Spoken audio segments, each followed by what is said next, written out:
Hey everyone, I'm coming to you from beautiful Warren County, Virginia. Specifically, I am standing on the last defensive line of the Union infantry here on the Front Royal battlefield. I am standing in front of what this is known as Fairview. This house was owned by Thomas McKay during the battle, and after the battle, this is used as a hospital for the wounded soldiers. There's also a neat little human interest story that occurs on the ground we're standing on that I'll get to toward the end of the video. But how did we get to Front Royal? Well, in May of 1862, Confederate General Thomas J. Stonewall Jackson has embarked on his famous Shenandoah Valley campaign. He has fought a battle on May 8th, 1862 in McDowell, Virginia, which is in Highland County. He wins that battle and pushes Union forces all the way to Franklin, Virginia, now present-day West Virginia. After that, Jackson is going to come back into the Shenandoah Valley via Stanton. He's going to turn north and march toward Winchester, which is down the Shenandoah Valley. As he's marching, he knows there's a force at Strasburg, Virginia, under General Nathaniel P. Banks. Now, that force is actually has been weakened, but it's also in a very good fortified area in Strasburg, as Banks has been throwing up forts around the town.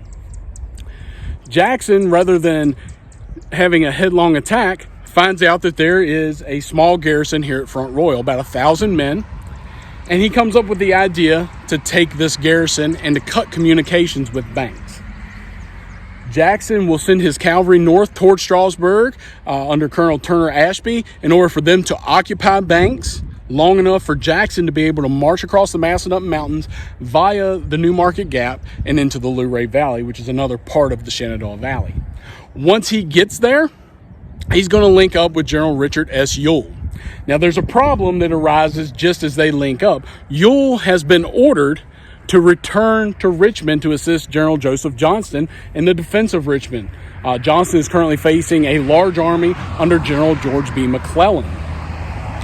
However, correspondence between Johnston, Stonewall, Ewell, and General Robert E. Lee, who at that time is the military advisor for the Confederate Army, military advisor to the President of the Confederacy, will end up allowing Ewell to stay here in the valley and assist Jackson as he is in active campaign. Jackson will link up with Ewell, and they will have between them about 17,000 men. Now, all those men will not fight here at Front Royal or some of the other battles due to straggling, sickness, and whatnot. But they are going to march toward Front Royal. Jackson's going to get to the south end of town near the Alsbury Church, and a young lady by the name of Belle Boyd is going to come running out of the town toward Jackson's forces. She's going to meet up with two of Jackson's staff officers, and she's going to just basically reinforce the information that Jackson already knows, that there is a small Union force here and it can be taken. Jackson will get his battle plan together, and he will call on the 1st Maryland Confederate Infantry to spearhead this attack. Another problem has arisen that Jackson is unaware of at this time. The 1st Maryland is currently in mutiny. The reason they're in mutiny is their term has expired. They're ready to go home. They are trying to get discharged and get out. However, their commander, Bradley Johnson, cannot disband his regiment, his unit, while in active campaign. They have tried threatening the 1st Marylanders. They've threatened them with court-martial, being shot, whatever. Nothing has worked. When they received the order to attack, to spearhead the attack, Johnson gives them a long speech. In that speech, he tells them, "I've got to send this order back and tell General Jackson that the 1st Maryland refused to face the enemy." This has the effect that Johnson wants. This effect brings the 1st Maryland out of their fog, and they lead the attack. Leading that attack not only gives them the pride, but they find out that who they're facing is the 1st Maryland U.S.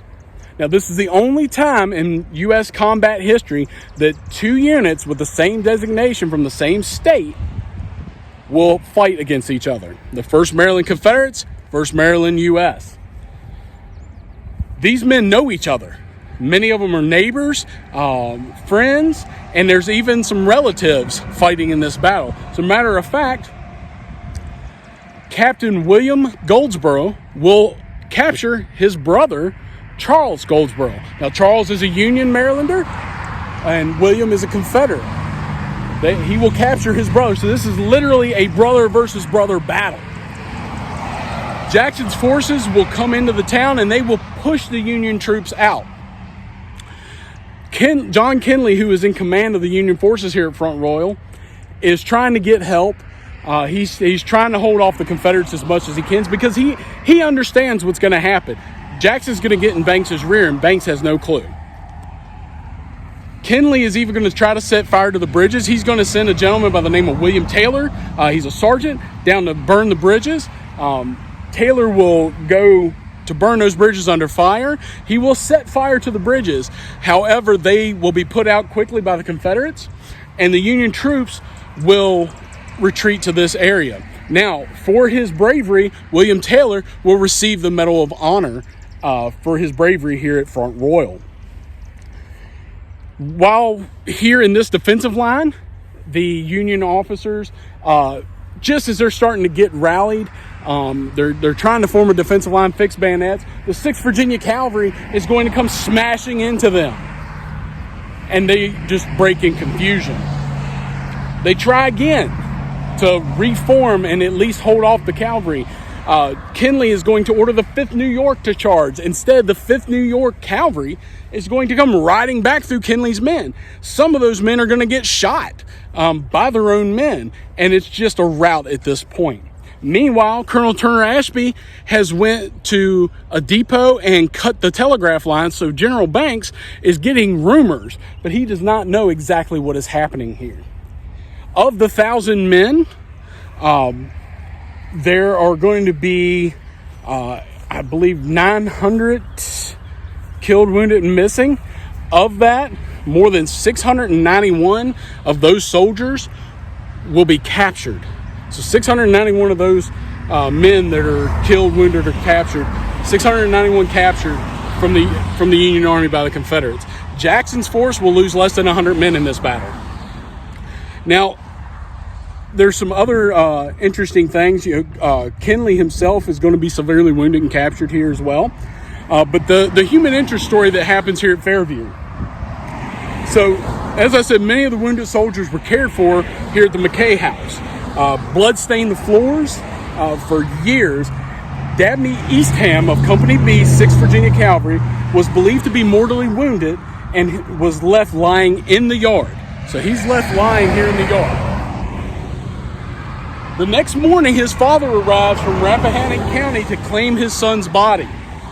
He found that the grass and mud had clotted the wound and saved his son's life. To avoid opening the wound, the sod was taken up with the young soldier, and he was carried into the house. Eastham survived and left descendants in Rappahannock and Warren counties. That happens right where we're standing. This is a very interesting battle. It's kind of a forgotten battle of the Shenandoah Valley Campaign. It's a very big smashing victory for Jackson. There's a lot of hiccups that happen, and you have to give it to John Kinley for making a stand here at Front Royal against just an overwhelming Confederate force. If you get the chance, there's a lot of different things to see in Front Royal. This is one of the outside places from inside the town. There are several Civil War trail signs. There's several other little Civil War sites near here. So if you get a chance to come on out and take a look at Front Royal.